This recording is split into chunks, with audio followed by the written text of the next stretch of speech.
नमस्कार। प्रभास अखी न्यूज 30 और आप सभी का स्वागत है। भारत के खिलाफ दुनिया भर में दुष्प्रचार फैलाने की कोशिश करने वाला पाकिस्तान अब अपने ही कब्जे वाले कश्मीर में बुरी तरह बेनकाब हो गया है। हालात इतने विस्फोटक हो चुके हैं कि एक और पाकिस्तान की सुरक्षा एजेंसियां प्रदर्शनकारियों पर गोलियां बरसा रही हैं। दूसरी ओर अंतर्राष्ट्रीय मीडिया की रिपोर्टिंग पर भी भारत को सीधे हस्तक्षेप कर सच्चाई सामने रखनी पड़ रही है।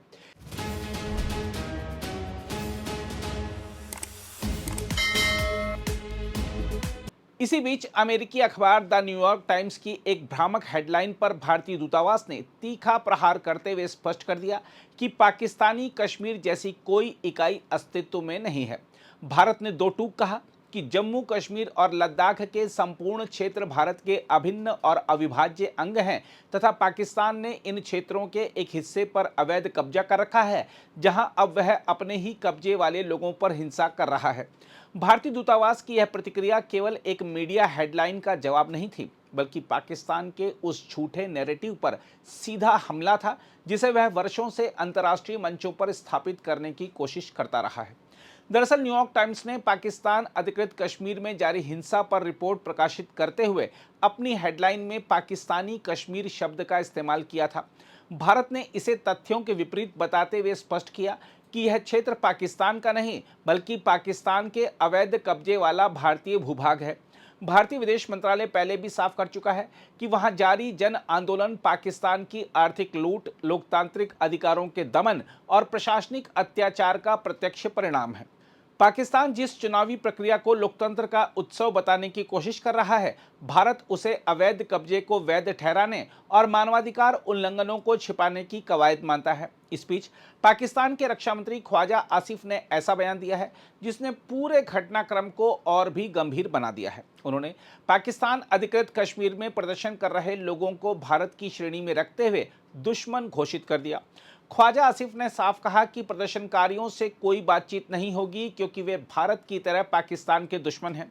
यह बयान ऐसे समय आया है जब संयुक्त अवामी एक्शन कमेटी यानी जैक के नेतृत्व में चल रहा आंदोलन के दौरान दर्जनों लोगों के मारे जाने और अनेक लोगों के घायल होने के दावे सामने आए हैं। संगठन का आरोप है कि शांतिपूर्ण मार्च पर सुरक्षा बलों ने गोलियां चलाईं, जबकि पाकिस्तान की एजेंसियां प्रदर्शनकारियों पर हथियार बंद होने का आरोप लगा रही हैं। वहां इंटरनेट बंद है, मीडिया पर लगातार पूर्ण प्रतिबंध लगा दिया गया है और पूरे क्षेत्र में दमनात्मक कार्रवाई जारी है। हम आपको बता दें कि विवाद की जड़ तथाकथित विधानसभा की 53 सदस्यीय संरचना में आरक्षित 12 सीटें हैं, जिनके बारे में जैक का आरोप है कि इन्हीं के जरिए पाकिस्तान की सत्ता और सैन्य प्रतिष्ठान अपनी पसंद की सरकार थोपते हैं। 2003 में गठित यह संगठन लंबे समय से इन सीटों को समाप्त करने की मांग कर रहा है। जून से जारी आंदोलन के दौरान हालात लगातार बिगड़ते गए और चुनाव के पहले चरण के साथ हिंसा और तेज हो गई। चुनाव में बड़े पैमाने पर धांधली के आरोप भी लगे हैं। पाकिस्तान पीपुल्स पार्टी ने आरोप लगाया है कि सत्तारूढ़ पाकिस्तान मुस्लिम लीग नवाज को प्रशासनिक संरक्षण देकर अधिकांश सीटें जिताई गईं। इमरान खान की पार्टी पहले ही चुनाव का बहिष्कार कर चुकी है। ऐसे में पाकिस्तान जिस लोकतांत्रिक प्रक्रिया का दावा कर रहा है, उसी पर उसके अपने राजनीतिक दल सवाल उठा रहे हैं। सबसे महत्वपूर्ण बात यह है कि पाकिस्तान अधिकृत कश्मीर की त्रासदी अब केवल भारत और पाकिस्तान के बीच का विवाद नहीं रह गई है। जम्मू कश्मीर के प्रमुख राजनीतिक दलों ने भी इस मुद्दे पर खुलकर आवाज उठाई है। नेशनल कॉन्फ्रेंस के अध्यक्ष डॉक्टर फारूक अब्दुल्ला ने संयुक्त राष्ट्र मानवाधिकार परिषद से तत्काल जांच दल भेजने की मांग की है। साथ ही उन्होंने प्रधानमंत्री नरेंद्र मोदी और विदेश मंत्री एस जयशंकर से आग्रह किया है कि पाकिस्तान के सामने इस मुद्दे को मजबूती से उठाया जाए। फारूक अब्दुल्ला का सीधा सवाल था कि यदि पीओके भारत का हिस्सा है तो वहां हो रही हिंसा पर भारत को खुलकर विरोध दर्ज कराना चाहिए। वहीं सीपीएम विधायक एम.वाई. तारिगामी ने भी निहत्थे प्रदर्शनकारियों पर बल प्रयोग तत्काल रोकने, गिरफ्तार लोगों की रिहाई, भोजन और चिकित्सा सुविधाओं की निर्बाध उपलब्धता तथा कथित हत्याओं की स्वतंत्र जांच की मांग की। उन्होंने पीओके के लोगों के दुख और दमन के प्रति एकजुटता भी जताई। देखा जाए तो पूरे घटनाक्रम ने पाकिस्तान की उस दोहरी नीति को पूरी दुनिया के सामने उजागर कर दिया है, जिसमें वह अंतर्राष्ट्रीय मंचों पर कश्मीर में मानवाधिकारों की बात करता है, लेकिन अपने कब्जे वाले क्षेत्र में लोकतांत्रिक अधिकार मांगने वालों को गोलियों से जवाब देता है। सबसे बड़ा सवाल अब यही है कि जब पाकिस्तान खुद पीओके के लोगों को भारत जैसा दुश्मन मान रहा है, उनसे संवाद से इनकार कर रहा है और उन पर सैन्य कार्रवाई कर रहा है, तब भारत को क्या करना चाहिए? क्या नई दिल्ली को केवल कूटनीतिक बयान तक सीमित रहना चाहिए या फिर अंतर्राष्ट्रीय मंचों पर पाकिस्तान के मानवाधिकार उल्लंघनों को और अधिक आक्रामक ढंग से उठाकर उसे वैश्विक स्तर पर कटघरे में खड़ा करना चाहिए? यह सवाल इसलिए भी महत्वपूर्ण है क्योंकि पाकिस्तान की स्वीकारोक्ति ने स्वयं साबित कर दिया है कि पीओके में संघर्ष किसी बाहरी साजिश का नहीं बल्कि वहां की जनता के भीतर पनपे असंतोष, दमन और राजनीतिक शोषण का परिणाम है। अब दुनिया के सामने असली चुनौती यह है कि क्या वह पाकिस्तान के इस दमन को उसी गंभीरता से देखेगी जिस गंभीरता की अपेक्षा वह अन्य क्षेत्रों के मानवाधिकार संकटों में करती है। खैर, आइए देखते हैं इस पूरे घटनाक्रम पर फारूक अब्दुल्ला क्या कह रहे हैं। कि आज नियरली 49 ईयर्स हो गए जब से मुबारक गुल साहब ने ये तहरीक चलाई। इन्होंने ड्रग्स के ख़िलाफ़ जो मुहिम चलाई, बच्चों तक पहुंचाया, उस्तादों तक पहुंचाया कि ये एक ऐसी बला है जो हमारे मुस्तकबिल को ख़त्म कर देगी। उसके साथ साथ फिर एनवायरनमेंट और दूसरे जो बिदअतें हैं उनके ख़िलाफ़ जो उन्होंने किया है, वो शराब हो, वो तंबाकू हो, इन चीज़ों को कि बच्चे इससे दूर रहेंगे तो फिर हम लोगों का फ्यूचर जो है वो बेहतर रहेगा। ये उस मुहिम को चला रहे हैं और इंशाअल्लाह अल्लाह ताला कामयाबी दे रहा है। चलिए आगे। डॉक्टर साहब, पीडीपी प्रेसिडेंट जो है महबूबा मुफ्ती, उन्होंने कल अपोलोजाइज किया तो मैंने उसके बारे में कुछ नहीं कहना। 5th को वो उन्होंने बोला कि 5th अगस्त को प्रोटेस्ट करेंगे। Please, it's her job, she can do what she likes.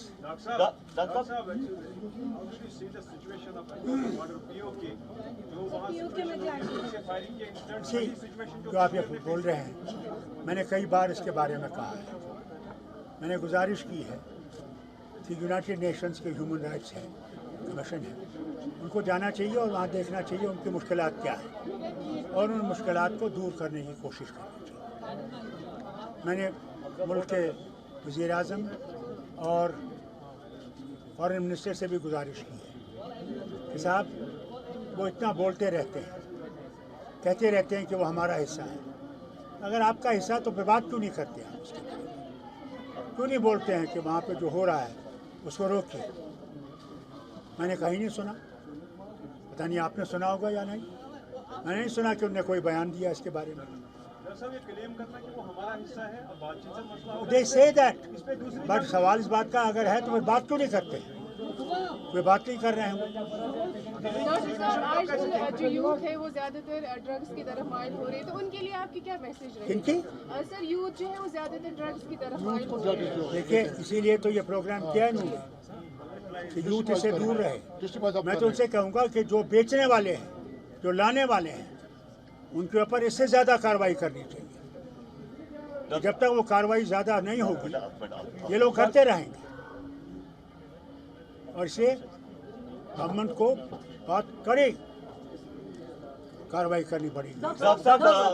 LG ने बोला है कि पिछले 6 साल में जो होटल बने 5000 उसमें 90% इलीगल है। शुक्र कीजिए वो बन गए। यहाँ पे टूरिस्ट आते हैं, कहाँ रहेंगे? मैंने वो भी वक्त देखा जबकि वो टैक्सियों में सोते थे, गाड़ियों में सोते थे, रास्ते पे सोते थे, जगह नहीं थी।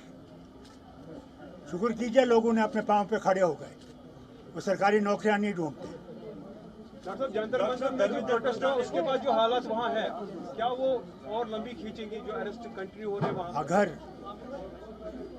जो वादे उन्होंने किए हैं उनको पूरा नहीं किया और FRI और वगैरह जो चीज़ें हैं, FIR जो है और बाकी चीज़ें जिन्होंने वहाँ खाना दिया, पानी दिया, उनकी तीमारदारी की और उन पर उनने जुल्म करना शुरू कर दिया, उनके ख़ानदानों पर जुल्म करना शुरू कर दिया, तो ये मुहिम और बढ़ेगी। दिल्ली की तो बात सब और तब्दीली लाएगी। डॉक्टर साहब, दिल्ली की बात सब करते हैं, लेकिन कश्मीर में जो अनंतनाग के इंसिडेंट के बाद 2000 से जायद अरेस्ट हो गए हैं, मकान गिराए जा रहे हैं, वही ड्राइव फिर से स्टार्ट है। आप जानते हैं ना मालिक कौन है? वो तो जवाब ही नहीं देता है, ये कर रहा है। डॉक्टर साहब, कल पीडीपी ने कहा कि नेशनल कॉन्फ्रेंस ने अफजल गुरू और मकबूल भट्ट की फांसी को साइन किया। क्या किया? महबूबा मुफ्ती ने कल कहा कि नेशनल, मैंने आपसे कहा ना, मैं महबूबा मुफ्ती के बारे में कुछ नहीं कहती। डॉक्टर साहब कल कहती है कहने दीजिए। डॉक्टर साहब, मैं स्कूल में जिसमें पढ़ता था उसका नाम बिस्को स्कूल है। अब पता क्या कहते थे वहाँ का था, दे से व्हाट दे से, लेट देम से व्हाट दे से, और दे से व्हाट दे से। डॉक्टर साहब, कल बिहार में जो है स्टूडेंट्स जो प्रोटेस्ट कर रहे थे पेपर लीक को लेके, जो बिहार पुलिस है उन्होंने AK-47 चलाई स्टूडेंट्स। ये सब जानते हैं और आपने सुना होगा ऑल इंडिया स्टूडेंट्स यूनियन की जो प्रेसिडेंट हैं उन्होंने क्या कहा, ये कार्रवाई बंद नहीं होगी।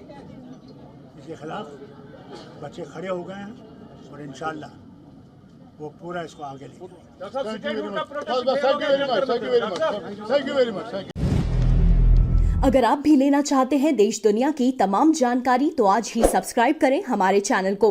साथ ही नीचे दिए बेल आइकन को जरूर दबाएं ताकि हर अपडेट आप तक पहुंच सके।